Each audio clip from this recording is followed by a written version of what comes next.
안녕하십니까, 김대한입니다. 오늘은 바디샷에 대해서 좀 설명을 드리기 위해서 저희 아들 또 김호진 군과 함께 좋습니다. 안녕하세요.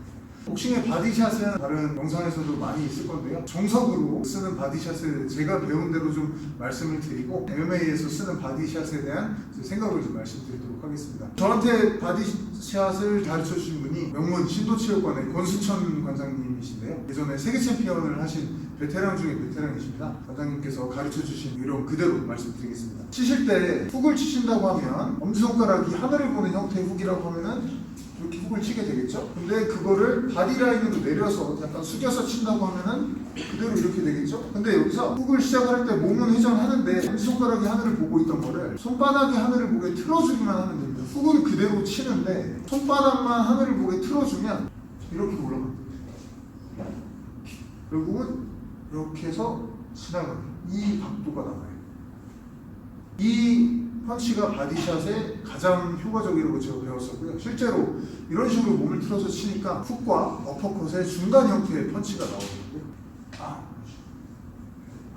연습하실 때는 이렇게 몸 틀어서 막아주시면 팔뚝 쪽으로 치시면 되겠습니다. 실전에서 제가 보기에 좀 효과적으로 쓰는 컨비네이션은 미키 워드 선수가 되게 잘 쓰던 공격인데, 보통은 바디 치고 앞면으로 올라가는 왼손 더블 펀치 컨비네이션을 많이 구사를 하는데, 이 선수는 반대로 앞면을 살짝 훅으로 쳐주고 처음 거를 굉장히 가볍게 툭 치고, 이 바디 펀치를 굉장히 잘 썼는데, 가끔씩 섞어주시면 정말 상대방에게 큰 충격을 줄 수가 있고, 리키 해튼 선수도 이 펀치를 되게 잘 썼어요. 리키 해튼 선수는 거의 MMA하고 비슷할 정도로 복슬링이에요.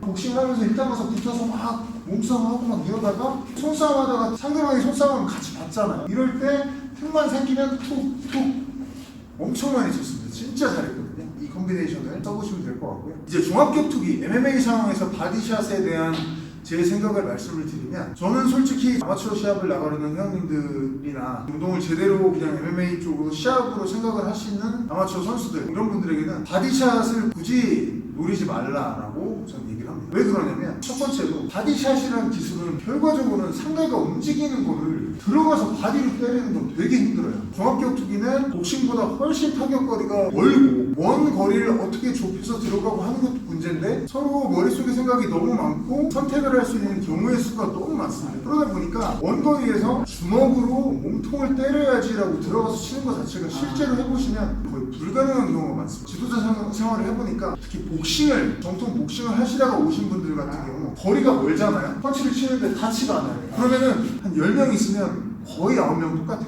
무조건 바디부터 들어요. 무조건 바디를 치려고 밀고 들어오죠. 거리는 안 잡히는데 바디부터 노리면 앞면이 더 드러나서 펀치를 더 많이 맞거나, 아니면 또 바디를 치려고 들어오시는 분들은 굉장히 숙이고 위빙을 하면서 들어오는 경우가 많거든요. 위빙하고 들어오면 목이 끌려요. 레슬링 목 끌리고. 그렇죠? 이런 식으로. 그래서 저는 차라리 바디를 때리고 싶으면 굳이 이걸로 컨비네이션으로 잡아서 때리려고 하지 말고, 주먹으로는 웬만하면 얼굴 쪽으로 맞추고 그 다음에 가서 무릎으로 때리려고 합니다.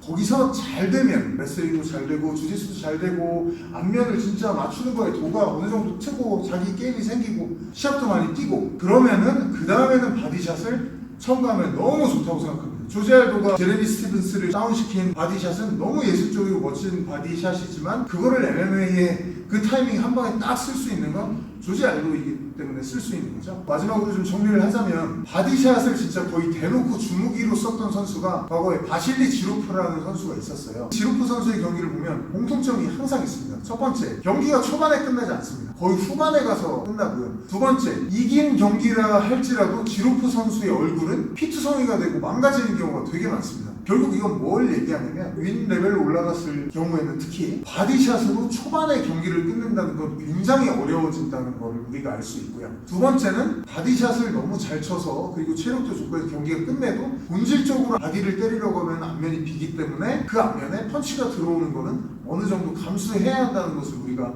이 지로프 선수를 통해서 알 수가 있거든요. 그러니까 다시 한번 말씀드리지만, 진짜 본인이 잘하고 그런 선수들이라면 무조건 바디샷은 섞어주시는 게 좋습니다. 하지만 본인이 초보시거나 아직 안면도 사실 좀 상대방을 맞추는 감도 모르고 거리도 모르겠다 이러시면은 일단 바디샷은 내려놓으세요.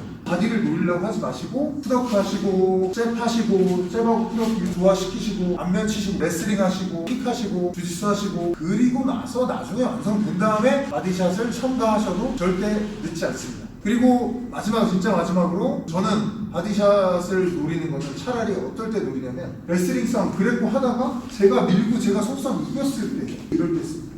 다방 이럴 때 분명히 또 손싸움 하다 보면은 이런 순간들이 나옵니다. 바디가 드러나는 경우 이럴 때 복싱에서 아까 말씀드린 리키에튼 선수가 이런 식으로 정말 잘했습니다. 그런 부분이 오히려 MMA에서는 좀 응용해 보실 만하지 않을까 생각합니다. 감사합니다.